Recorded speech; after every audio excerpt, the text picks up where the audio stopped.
Buenas tardes, un placer saludarles a todos los facilitadores que conforman este gran equipo de arqueros del Saeta.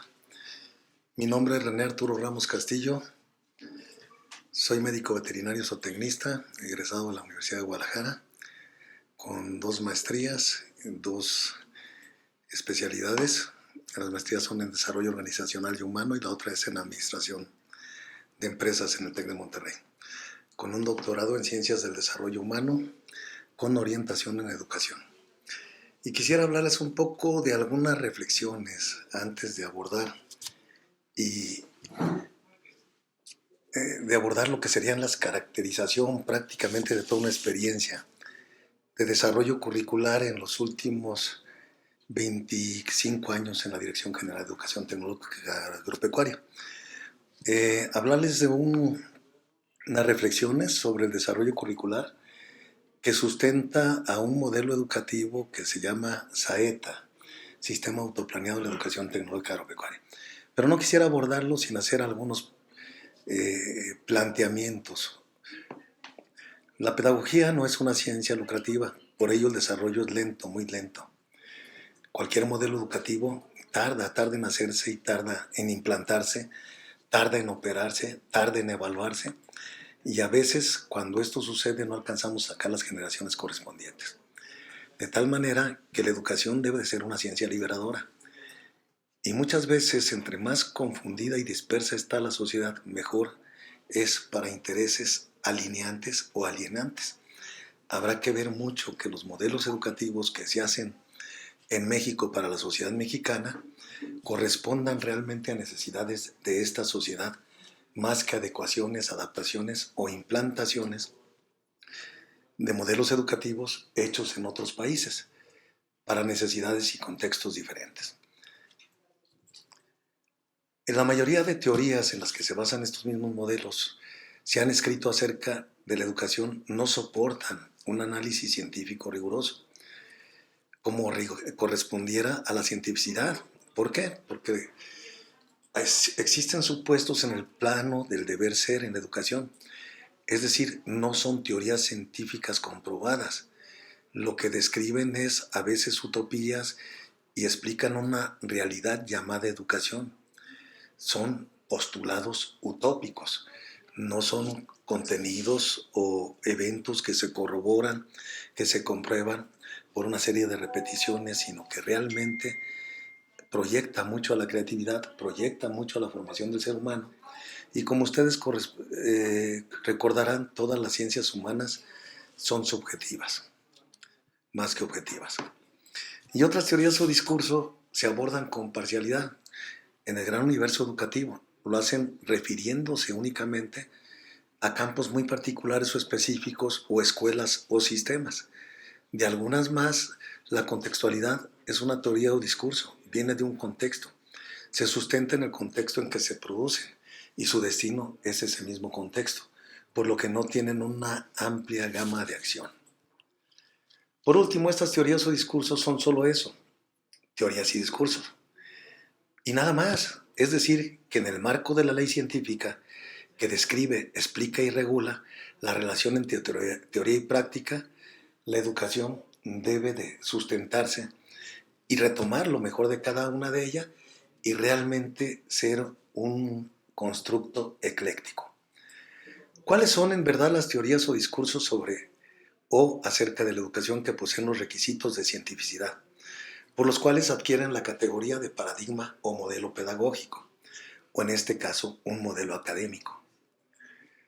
Para determinar el grado de validez y confiabilidad y vigencia de un modelo, un discurso, una propuesta pedagógica, esta ha de observarse y analizarse a partir de los siguientes ejes de desarrollo: principios pedagógicos y parámetros.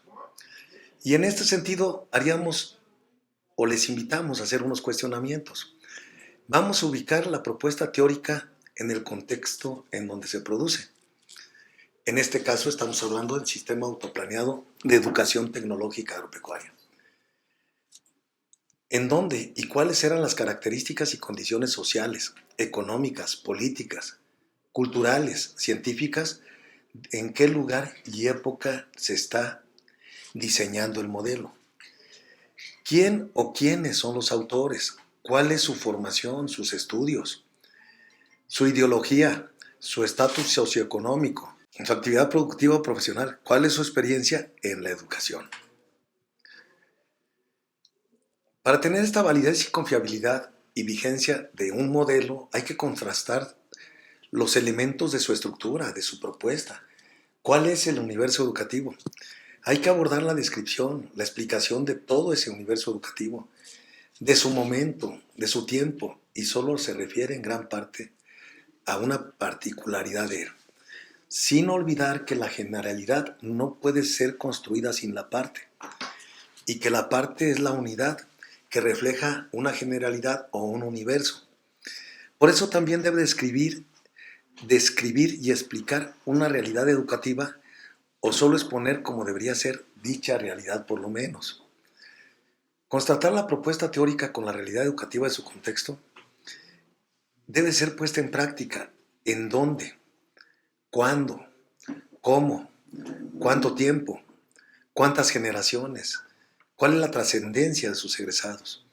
¿Cuáles son los efectos de su puesta en práctica? ¿Ha generado realmente cambios sociales? ¿Ha dado respuesta a aquello para lo que fue hecho? Son planteamientos que les sigo dejando como cuestionamiento y que deberán de irse contestando a lo largo de las exposiciones, de estas reflexiones, del modelo educativo, de sus actores y de todos los contenidos, prácticamente de sus diseños modulares, con sus propósitos y competencias que haya que atender. También hay que revisar sus aportes epistemológicos y o metodológicos. El autor poseía y dominaba conocimientos sobre el aprendizaje. ¿Cuáles eran los tipos y teorías en las que se recargó? ¿Cuáles son las leyes que los rigen, sus procesos, etapas, capacidades del ser humano para aprender? Estos autores conocían y dominaban los métodos lógicos de enseñanza para conducir cada etapa, cada actividad del aprendizaje. ¿Aportaron algún principio pedagógico nuevo? ¿Usaron diferentes métodos de aprendizaje? ¿Cuáles son? ¿En qué amplitud? ¿En qué profundidad?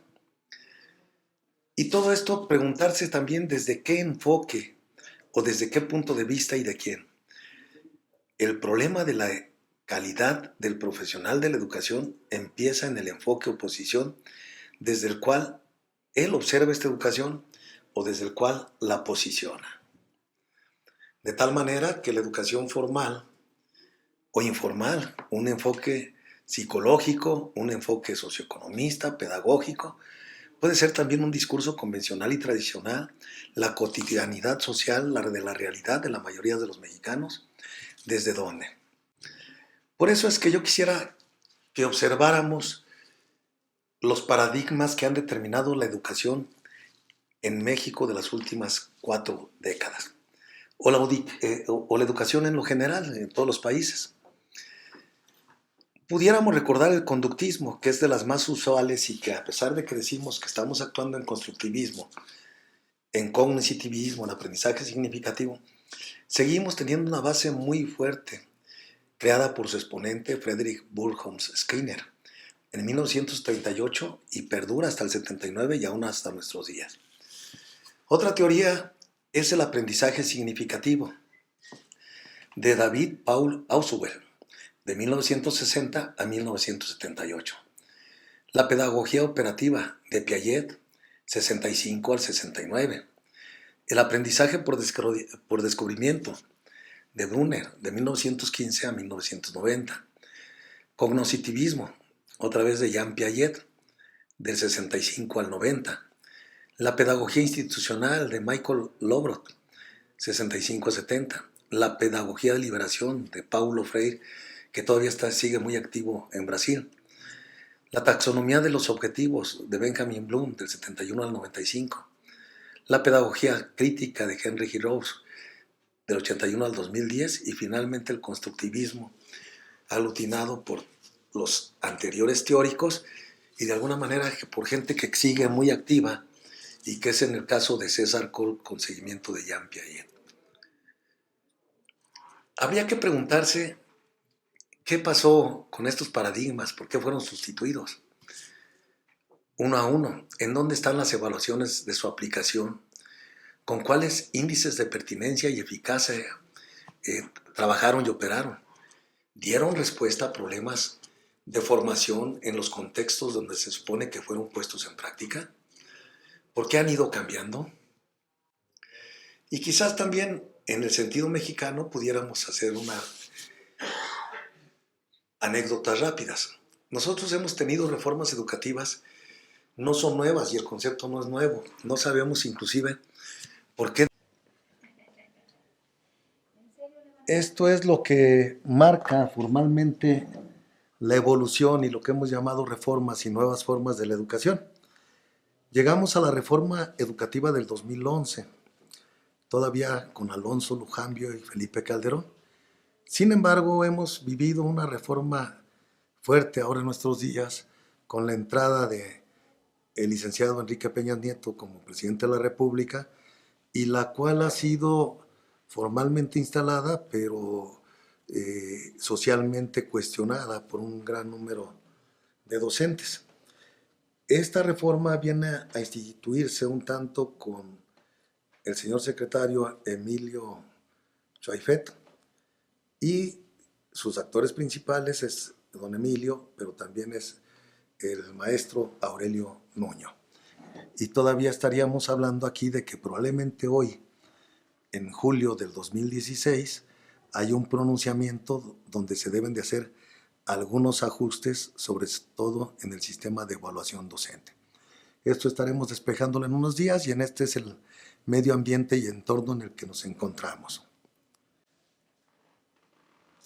De tal manera que México ha tenido objetiva y plenamente identificables 4 grandes paradigmas pedagógicos con toda esta historia que hemos estado viendo, que esta es la última reciente o las últimas 4 décadas, pero pudiéramos mencionar también 4 grandes modelos educativos con los que México construyó su realidad, su identidad nacional, y todo lo podemos recordar. A veces no lo traemos muy fresco en la mente,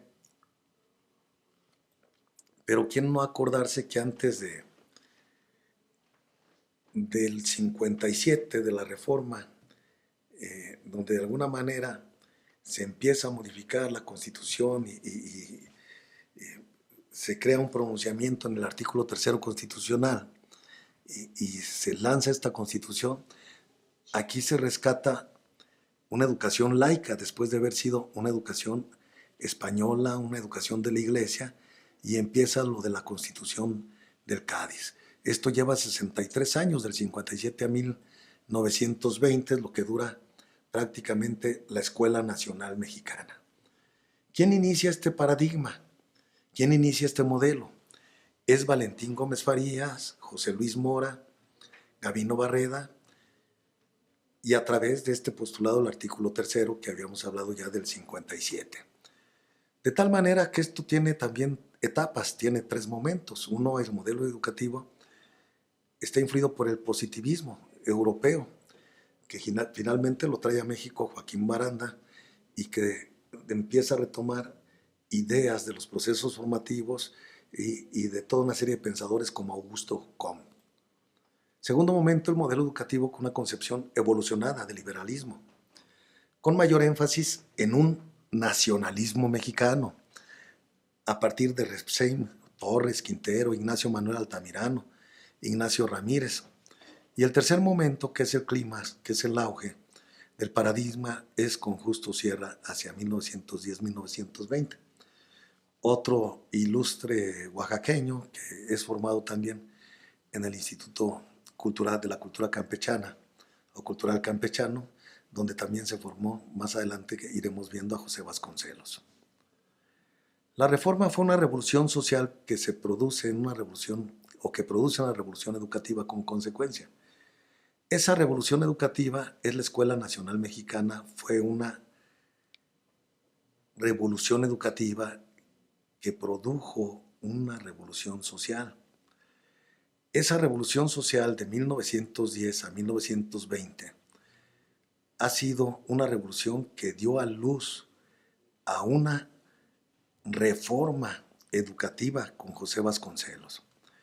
Las aportaciones del paradigma pedagógico mexicano anterior es, en principio, tener un diagnóstico educativo formulado, que incluía las demandas de la sociedad en cuanto a cómo se quería que fuera la educación mexicana y a qué problemas tendría que dar atención. El artículo tercero de la Constitución de 1917 ajusta unas reformas en el estado socioeconómico, cultural, político de la mayoría de los mexicanos. Inicia la exposición pública del estado de cosas en México por José Vasconcelos. En 1921 se justifica su propuesta pedagógica y educativa del 21 al 24, de tal manera que en 3 años se lleva a cabo una reforma cultural excepcional, en donde surge la Escuela Rural Mexicana, o denominada también la Escuela de la Revolución. Este es el paradigma 2. Este planteamiento de Vasconcelos en el 20 tenía un diagnóstico muy claro, y en este tiempo las 2/3 partes de la población eran indígenas, mestizos y muchos que no sabían leer ni escribir. O no como hoy, que curiosamente se da un proceso de migración rural-urbana, y ya hoy tenemos un tanto más despoblado la zona rural que las zonas urbanas, teniendo una gran concentración. ¿Qué incluía esa propuesta de Vasconcelos? En principio, la Escuela Rural Mexicana con sus valores.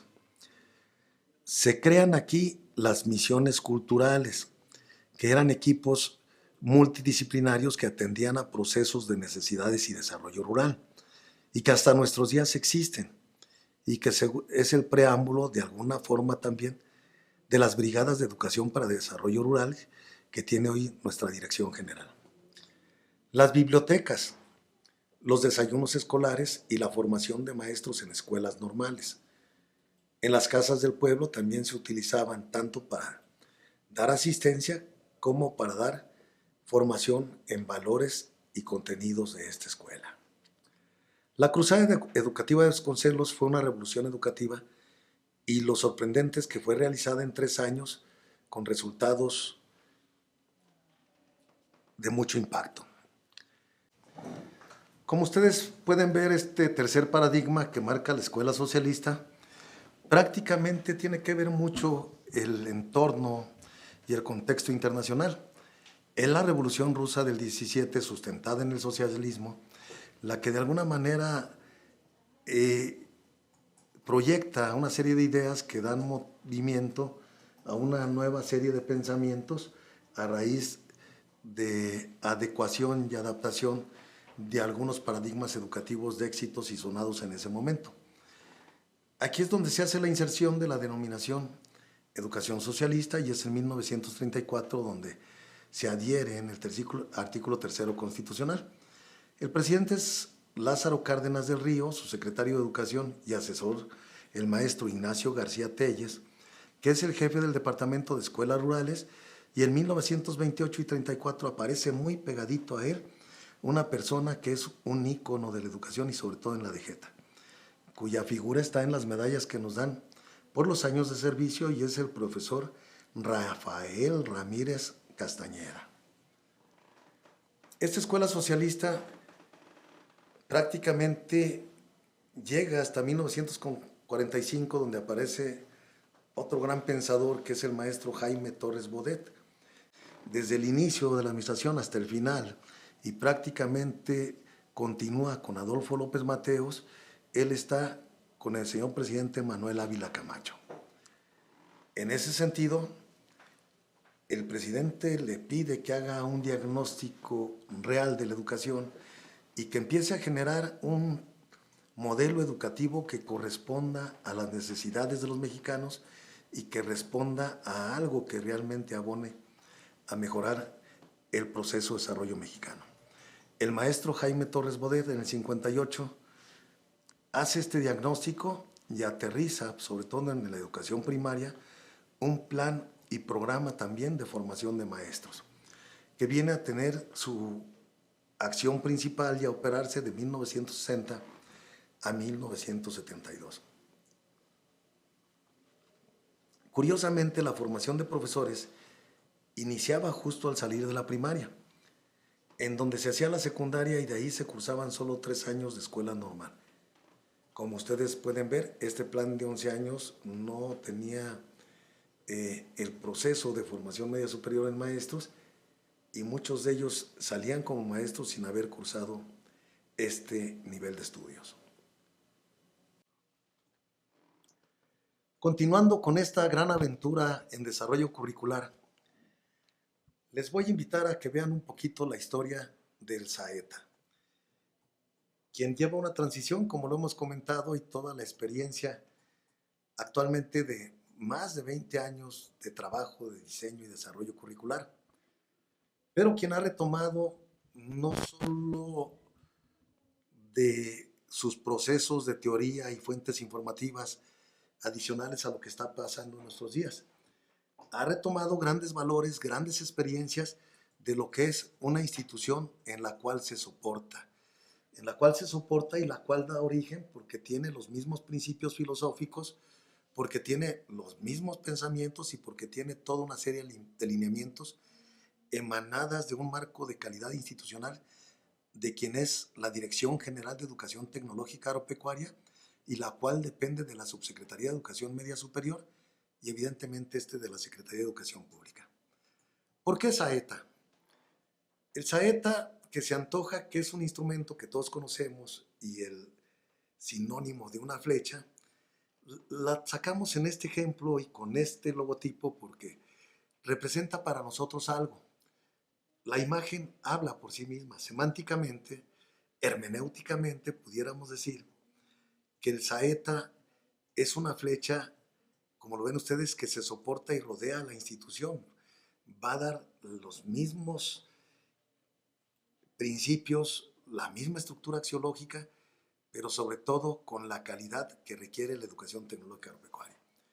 Pero tiene un principio formativo. Si ustedes ven, la flecha no es cerrada, no es una flecha redonda, es una flecha que demuestra que hay un continuo, y esto quiere decir que la educación nunca termina, que la educación es un proceso formativo constantemente y que va de la mano del ser humano, ya que el ser humano, desde que nace hasta que muere, la única constante que podemos comentar aquí es el aprendizaje. Por esta razón es que el sistema autoplaneado de educación tecnológica agropecuaria prácticamente se refiere o se retoma en una saeta porque simbólicamente esta no es solo el instrumento, es un instrumento que depende de un docente que tenga temple, que tenga voluntad, que tenga pasión, que tenga vocación, que le gusta y se enamora de lo que hace, que quiere el proceso de aprendizaje y quiere a los estudiantes, que se reforza y de alguna manera se sustenta en teorías pedagógicas sólidas, tanto de todos los autores como los que hemos visto, pero sobre todo quizás de otro también que subyace y es transversal en todo el modelo educativo, el eros pedagógico. Alguien que aprende a aprender, que ama ese aprendizaje, que aprende a pensar, que aprende a relacionar, pero también que aprende a desaprender y que es capaz de ir aprendiendo sobre lo aprendido, que es capaz de ir cuestionando lo aprendido y que es capaz de ir generando constructos y construyendo nuevos conocimientos, nuevos saberes que permiten que no se quede solo en el logro de la competencia, sino que la pueda relacionar, pueda acceder a capacidades mayores y pueda atender de mejor forma los problemas de la vida cotidiana a los cuales se enfrenta. En ese sentido, la formación humana y de calidad del Saeta es parte esencial del modelo. Entre los antecedentes pudiéramos citar que no nace de generación espontánea, ya hablamos que hay una serie de problemas, parte de un diagnóstico muy claro, parte de los problemas son que ahora no solo tenemos planes de estudios en un sentido, operamos planes de estudios mixtos, programas de estudios combinados por asignaturas y módulos, marco curricular común, perfil docente y a veces impertinencia, falta de conceptualización. En el SAETA hemos sostenido que es muy importante el diálogo y que el modelo es dialógico. Por eso es muy importante que conceptualicemos. Por eso es muy importante señalar que privilegiamos los conceptos principales, los conceptos subsidiarios y aún aquellos conceptos que no estén relacionados y que no sean conocidos por el estudiante, con la intención de que éste los pueda conocer, los pueda explorar, pueda tener un contacto con él, pero también los puede investigar y puede enriquecer cada vez más su lenguaje, pueda ser más diverso y pueda enriquecer ese acervo cultural, pero sobre todo ese acervo dialógico. Nos referimos en este sentido a la conceptualización y siempre habremos de sustentar que el concepto es lo más universal de lo concreto. En ese sentido, la generalidad es la parte y se condensa en la unidad. Por eso es importante la conceptualización. De tal manera que otra cosa que gira bastante es un diseño por competencias que todavía se hace difícil, a veces en el manejo y a veces en el cuadro y a veces en los encuadres de los marcos para ver dónde gira una competencia, dónde surge la otra, dónde se coordina, dónde hacemos los enlaces y cómo una abona al desarrollo de la otra. Eso nos va a dar el perfil de egreso. Tenemos programas de formación docente que no se están haciendo ad hoc para esto. De alguna manera ha surgido programas serios, pero tienen que estar embonados y tienen que estar estimulando y embonar más al sentido de motivar al docente para que dé respuesta a estos planes y programas de estudio. Con todo esto pudiéramos decir que el servicio educativo, si bien ha modificado en parte los planes de estudio y sus programas, no ha modificado las estructuras, no ha modificado los procesos de toma de decisiones y no ha modificado la cultura. Esta tiene que ir en un sentido de tránsito, de proceso poco a poco para ir dominando y ubicarnos en esta nueva reforma. Es quizás esto lo que ha traído los mayores problemas de resistencia a este cambio. Volviendo a lo del Saeta, con base en todos estos problemas, pues se hizo en aquel momento un modelo educativo modular, interdisciplinario, flexible y humanista. Estamos hablando de 1997.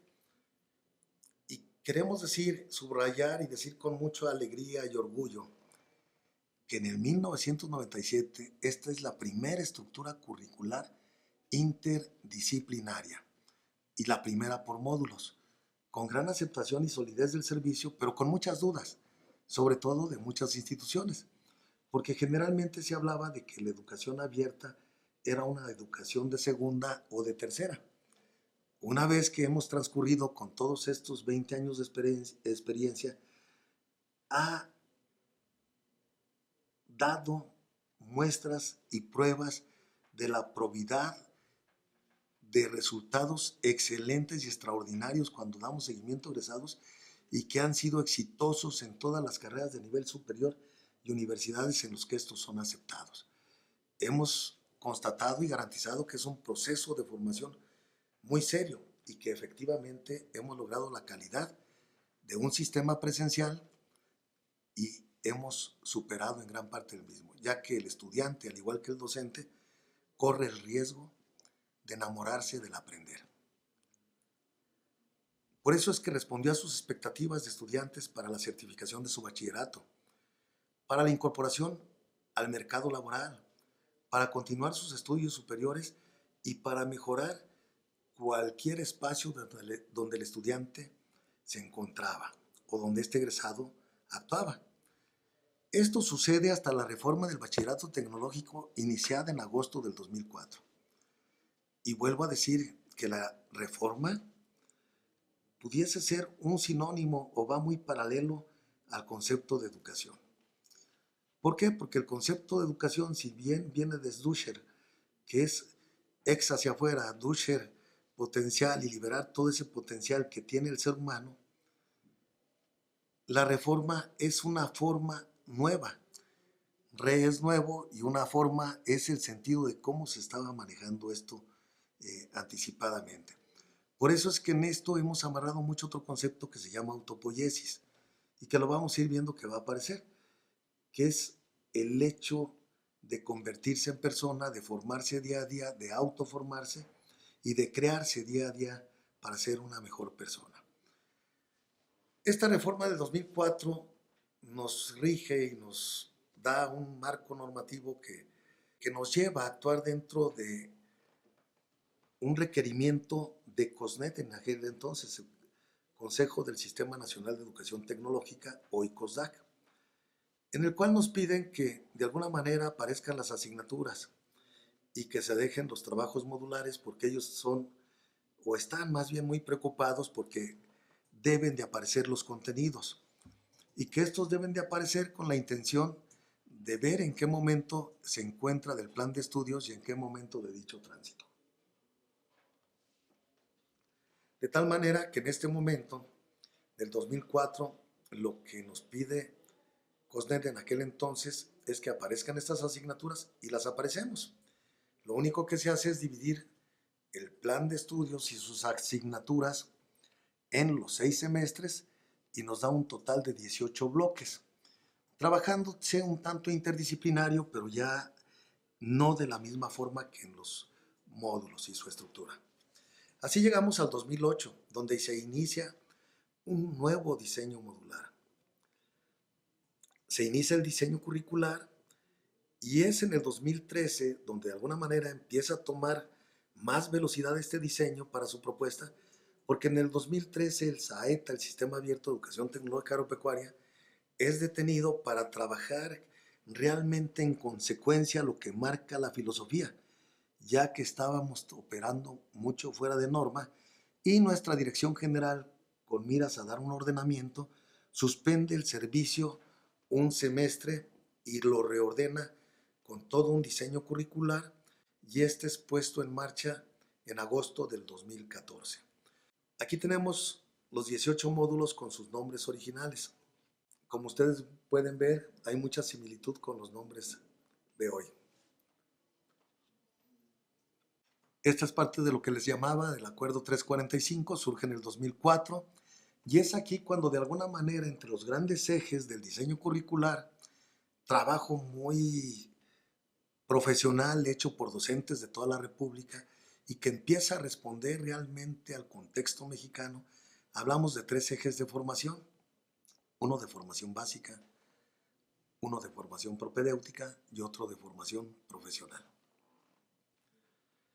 Esta es la otra parte que les comentábamos cuando en el 2004 nos piden que aparezcan las asignaturas y pues esto es lo que enunciábamos, se divide el plan de estudios en 6 semestres, se hace una carga más o menos de 3 asignaturas por semestre y nos dan 18 bloques para atender en el trayecto del plan de estudios. Esto se viene trabajando prácticamente hasta que aparece el Acuerdo 445 en la reforma del 2008, quien ya regula la oferta educativa de la educación media superior. Y en este tenemos las opciones educativas y dentro de las modalidades que se puede ofertar. Como ustedes pueden ver, son 7 las opciones y prácticamente nosotros estamos en la opción autoplaneada, modalidad mixta y prácticamente requiere un 30% de mediación pedagógica con un 70% de estudio independiente entre sus requerimientos más normativos. De tal manera que ustedes pueden ver toda la oferta educativa, pero también pueden ver por qué se eligió esta opción. En principio, quisiera comentarles que es una de las opciones o es la opción que más se asemejaba a lo que era el modelo educativo anterior del SAETA, de tal manera que es modular, nos permite trabajar por módulos, nos permitía hacer un diseño curricular en tal forma y nos permite que haya cierta flexibilidad en el diseño curricular. Y aparte de asemejarse y dar coincidencias plenas en su operación, pues nos permite conservar el nombre. Lo que único que va a cambiar es en el concepto general, en vez de sigue siendo SAETA, pero en vez de ser Sistema Abierto de Educación Tecnológica Agropecuaria, hoy es Sistema Autoplaneado de Educación Tecnológica Agropecuaria. Conservamos el nombre, conservamos la identidad, es un nombre que se encuentra posicionado en la educación mexicana, en la educación media superior y que prácticamente lo conoce todo el nivel medio superior, pero que también en la experiencia de la DGETA todos nuestros docentes han convivido, han usado sus materiales y están ligados a la historia del Saeta, por lo que es mucho más fácil seguir en este sentido y abordar los nuevos métodos de operación desde este tipo de adecuación.